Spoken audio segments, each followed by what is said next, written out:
needs rest. That's the bottom line. And really, we would look at a bunch of dates, and not many are ideal. And so after the last few games with Memphis and Toronto, it became clear just through the eye test and listening that the time was now. Okay, so this is disappointing on so many levels, primarily because it was the next edition, the third time this year, of Embiid against Andre Drummond, two of the preeminent big men in the league this year, and they've done so much trash talking. Of course, we showed you the tweet at the top of the show that Joel Embiid says he owns real estate in Andre Drummond's head, so hopefully somebody will vacate that. Hopefully Andre is vacating all of that tonight. But here's the thing. When you think about, you do some simple math here, what Brett Brown is saying, they play Detroit tonight and then again on Monday, no games in between. Last game they played was Wednesday. You think about this, now Embiid gets 4 days of complete rest. So it's not just tonight off. It's Thursday, Friday, Saturday, Sunday, leading up to Monday's game again against the Pistons. Yeah, I mean, he can do House Hunters Monday, all he wants. Is that your favorite show? Yes, but think about it. This is the schedule Joel Embiid is used to. Right. This is what... But he said he didn't want to do it this year. He told me very bluntly on media day he would be angry if he got rested this year. Sorry, big fella. I mean, they can't afford to have Joel Embiid tattered, worn out, or anything else, Jared. When he's not at his very best, they're a completely different team. They got to have him ready to go. Here's what I'm curious about, any pushback from the league office, because 2 years ago, you remember these type of things were happening on a regular nightly basis with stars around the league being rested. Thank goodness it's not happening that often now. But tonight, Philly in Detroit, national TV, it's on ESPN, and we didn't find out about this until earlier today that Embiid wouldn't play. He wasn't on any injury report. Yeah, I mean, it's disappointing from a perspective of wanting to see the best guys out there on the court. Obviously, with the history he and Drummond have, you don't ever want to miss a matchup that they have. It's kind of like when Joel Embiid gets a chance to go at Hassan Whiteside. He's got a couple of guys he's picked out, and Andre Drummond being one of them, that he likes to go after, and he's not going to, get a chance to do that tonight. But that just stores up the juice for Monday. I'm telling you, I'm tuning in Monday no matter what, because I guarantee you, he's going to go bazonkers on Andre Drummond on Monday, and I want to watch that. Well, if you're not watching the game tonight on ESPN, make sure you tune into Crunch Time then here on NBA TV, because we'll take you around the league. Let's go 10 before tip number 4. It's star power, and Sekou Smith has his latest MVP ladder, and let's show you what it looks like. You got the hairdo here to give it away. Joel Embiid at number 5. In at number 4 was the guy who had held firm at number 1 for a long time on this list, Giannis Antetokounmpo, dropping all the way to 4, followed by the Claw going to 3. Steph Curry back in at the list at 2, and the 4-time MVP, LeBron James, finally getting respect from someone. Sekou Smith putting him atop your board right now. Now, when we look at all of this and we think about games missed, we're talking about it with Embiid. Tonight, just his first game, he'll be out. We've had Giannis miss a couple of games. We've had Kawhi miss 6 games. Steph Curry's missed 11 games so far this year. How much will games missed factor in to this year's award? Well, I mean, I think we've always looked at it, Jared, as a component, that you use in that matrix.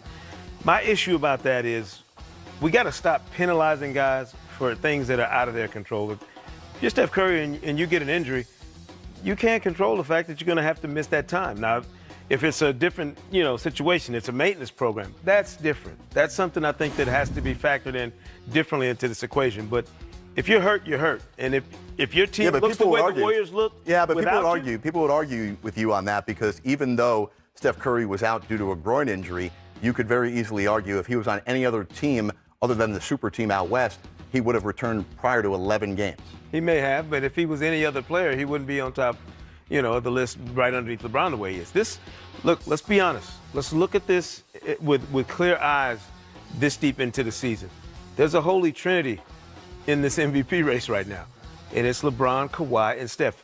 They have the resumes for it. They've got the history and the pedigree, and they've also got the production right now this season. Look at the teams they're leading. Would the Lakers even be in the hunt for a playoff spot in the Western Conference if LeBron wasn't on that team? Absolutely not. We saw what the Warriors look like, how normal they look without Steph, even with Kevin Durant, another MVP, Klay Thompson, other All-Stars healthy. And the Raptors, what's the one difference about the Toronto Raptors this year that wasn't there last year? They were the top team in the East last year, but you didn't feel like they had a chance to go all the way. They have Kawhi now, and there's a different vibe around that Raptors team. Put these guys in the positions they're supposed to be in this week and let it play out. How much are you looking at LeBron's supporting cast when determining whether he's in the one spot this week or you move him in future weeks? It depends. I mean, what kind of production you got at that supporting cast. But if we're going to be honest about it, what other player in the league could transport himself from place to place the way LeBron has and uplift the entire organization the way he does? We got to stop. I'm serious. We got to stop giving LeBron the stink eye. And I'm speaking to you, Kevin, right? We got to stop giving him the stink eye for being LeBron James. Give him his credit. You got to stop reading into it. He was just pointing out facts. It's tough to play around LeBron James when you're a star player. I don't think he was taking a shot. I like the drama. Sekou, and we love the MVP ladder, which you can find on NBA.com. Each Friday it comes out. We've got much more to come with Sekou as well as Mike Conley. We're coming up with Crunch Time coming up tonight at 9:30 Eastern, 6:30 Pacific. We'll show you the biggest moments of the night as they happen live. Join us tonight at 9:30 Eastern for Crunch Time. Coming up next, the chat with Mike Conley, who's very candid. I've had opportunities and have just slipped by.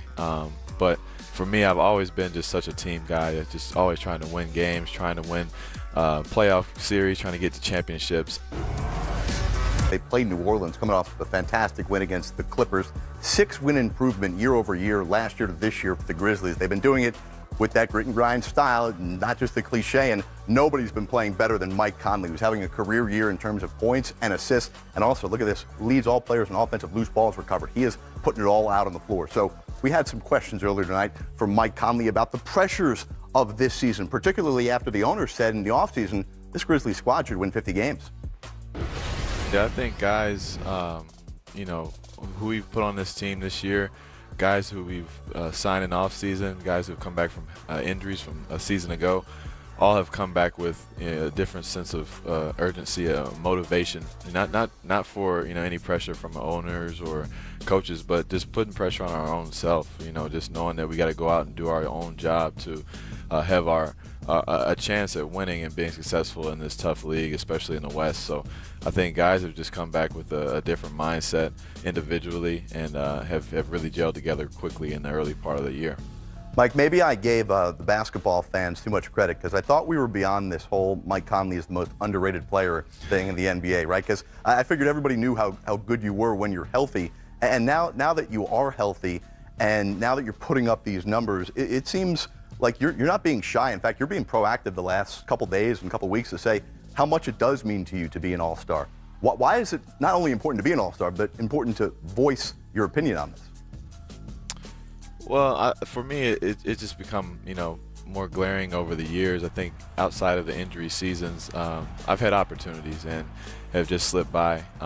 But for me, I've always been just such a team guy, just always trying to win games, trying to win playoff series, trying to get to championships, and that's where my mind's been at. And for whatever reason, I just the all-star thing has just never happened. And for once, I just thought, hey, maybe I should let people know that it does. It is on my agenda. It is something that I really want to have done in my career. I've been in the league 12 years, and it's been a long time, and I don't know how long I'll play. It could be, 16, 17, 18 seasons, and it's all done. And I just like to look back and have something, like that on the resume, which would be great. Is it something that you feel like your career wouldn't be complete without? I think a championship would be first. That would be the most important thing. But definitely, without an all-star appearance, with having opportunities would definitely, not be as fulfilling of a career as I would probably want to have had when I walk away from the game. So, I definitely, want to have that on the resume and be, amongst one of those, top players in the league. Mike, I got to think a guy you're going up against tonight believes he should be an all-star too. He's already been once in the East, but now he'll try and be for the first time this year in the West. Drew Holiday, like yourself, known as one of the best two-way guards in the league, and he shifted over to play more of the two now. But with his defense he has and with the numbers that he's put up, both of you having career years, what do you expect from him tonight when you two match up against each other? Hey, as he should be an all-star, man. He's phenomenal and has been great for the past few seasons, and you expect from a guy like him who's going to put pressure on you defensively. He's always as solid as ever on the defensive end. Offensively, he can do everything. He can penetrate, he can shoot.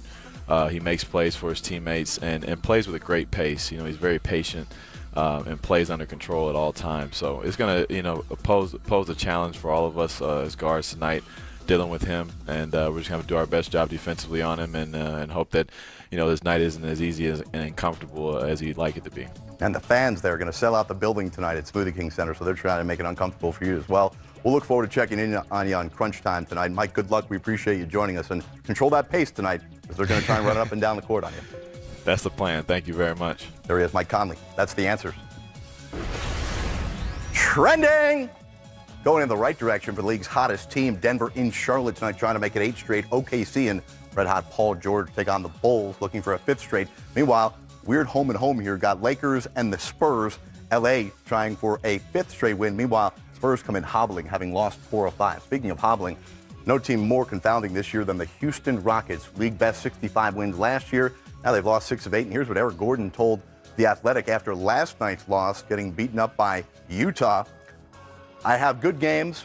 We're just not using some of the guys the right way. Are we going to make the right sacrifices? Do we have the right attitude? These are questions that go beyond just X's and O's and can we be good enough. Eric Gordon, Sekou Smith, is letting us inside the locker room a bit here that we know there's something wrong. He's letting us know that they know something's wrong too. Yeah, and I don't think it's any secret in that locker room, Jared. They knew something was wrong the minute they finished last season in Game 7 of the Western Conference Finals on their home floor on the wrong side of the ledger. They allowed some pieces that helped them get that number 1, Jared. I mean, your performance around here is affected by more than just what Jared does. There are other people in the building who have to be a part of this. I know, hair people, makeup people. Exactly. Right, yeah, miracle workers. So, I mean, you got to have people around to make it all go. The Rockets messed with their chemistry when they didn't have to. They're paying the price for it now. Eric Gordon is just giving a voice to what we've all seen. We'll see what happens next for this Rocket team. Wow, they're off tonight, thankfully. I got a break from the Sekou. Appreciate you joining us. We'll check in on the MVP ladder on NBA.com. Don't forget, join us later on tonight on Crunch Time at 9:30 Eastern for the biggest moments of the night as they happen live. Sekou, as we leave tonight, we want to show you this. Oh, I got a jersey finally. Look at that. I love it. Get me on the fun bus down to Orlando.